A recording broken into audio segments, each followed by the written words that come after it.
Now, I normally don't engage in this sort of behavior, and first sergeants, they never do. But I was able to rationalize what I was doing as long as everything stayed completely off the books and nobody learned of my involvement, especially the people in my unit. You see, as first sergeant, my job is described as a timeless position with a unique leadership role, rich in custom and tradition.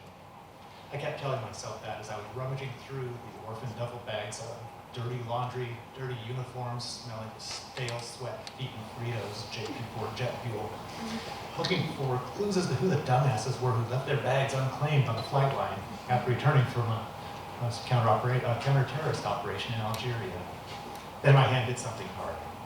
I looked into the bag, and I saw the face of a concrete pig staring up at me. I suppose I should explain about the pig. This 30-pound garden sculpture had been our unit's mascot for decades. Each year, the 6 squadrons in my unit would hold a fierce competition, and the winning squadron would be awarded custody of the pig.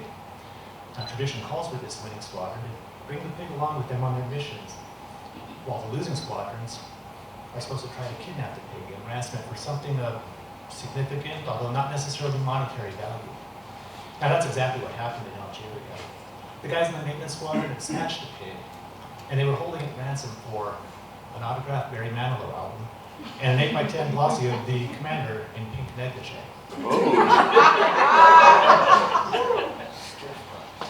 But now, unbeknownst to anybody else, the missing pig had fallen into my hands. As first sergeant, I knew that, being responsible for the good order and discipline of the unit, I should return this pig to the winning squadron. But I had a cunning idea. I turned the tables on the kidnappers. I'd wage a secret lone wolf battle of wits with my unit. This would be fun. First, I needed a new ransom. As much as I like Manilow, this would be an ideal opportunity for the ransom to show some appreciation for our 54 unit dorm residents. Second, I need a way to get my new demands anonymously to leadership. A disposable email address.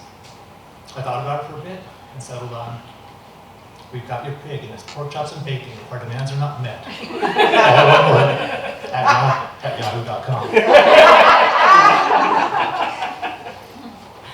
Now everyone was still thinking that the maintenance squadron had kidnapped the pig, and the maintainers they just couldn't possibly admit that they had let the pig slip through their fingers in Algeria.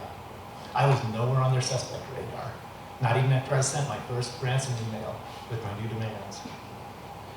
You will deliver 1 dozen fresh homemade cookies to each dorm resident, or you'll never see your precious pig again.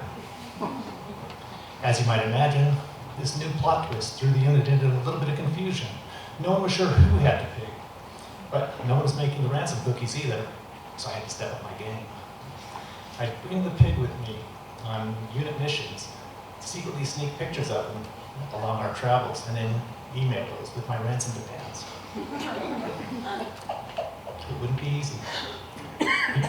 People would know that the kidnapper was running with them, but no one would suspect the first sergeant. That's okay. But traveling with a 30-pound concrete pig secretly would be difficult. Fortunately, my unit had a wide selection of extremely rugged, jet black, mil-spec, polycarbonate, tactical roller luggage. So I picked a suitably pig-sized case, and nestled our mascot into the foam cutout, and we hit the road. Soon my email ransoms had pictures of the pig at Castle Neuschwanstein in Bavaria, in the fjords of Norway, the Highlands of Scotland. But it wasn't until the annual First Sergeant, or Special Operations Leadership Convention in Florida that things got a little bit weird. We flew into Pensacola on the red-eye, arriving just after midnight. Naturally, I brought the pig in its tactical luggage and stashed him in the hotel room, intending to take a few pictures of him at the beach over the next couple of days. The convention schedule was jam-packed, death by PowerPoint briefings each day, mandatory fun events every evening. So it wasn't until about midweek that we were able to, I was able to take the pig out and take some pictures on the beach. I popped the lid, opened the case, and my heart stopped a second. Instead of a pig looking up at me, I was looking down at about a dozen bottles of expensive-looking wine. Expensive-looking wine. Where'd the pig go? Did someone figure out that I had the pig and snatch it back? How could I have been so stupid? Let this thing get so far out of hand.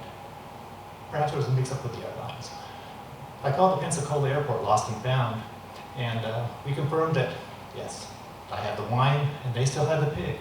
It was an honest mistake. Who could have imagined that two passengers would arrive on the same midnight flight with identical black tactical luggage, one with a 30-pound concrete pig, the other with about $5,000 worth of wine. We arranged for a swap later that afternoon.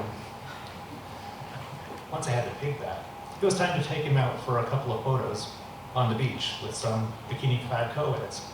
My next email message read, "Having more fun now than I ever did in your squadron. Pass up the cookies or I'm never coming home." Well, on our way back home to the UK with my unit, conversation naturally turned to speculation over who the kidnapper might be. The chief turned to me and said, "Son, before this trip, you were our #1 suspect. We were sure you had the pig in that damn case of yours. Even ran a clandestine recon mission to your hotel room while you were out the first night of the convention. But when we saw it was just full of your wine collection, we knew it wasn't you." I figured it was best to let him think I had a sophisticated drinking problem.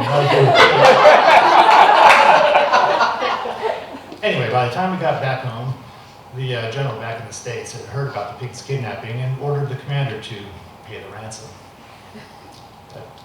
As you can imagine, cookie baking commenced immediately across the unit. Now that weekend, our leadership team descended on the dorms to deliver 648 fresh homemade cookies to our 54 grateful airmen. Once the last cookies were delivered, the commander got a final email from the kidnapper saying where the pig was and the words, "Come and get me." With that, the pig was returned, and although nobody ever found out about my involvement, I realized I'm not quite as clever a kidnapper as I thought I was, and to never underestimate the power of dumb luck and homemade cookies.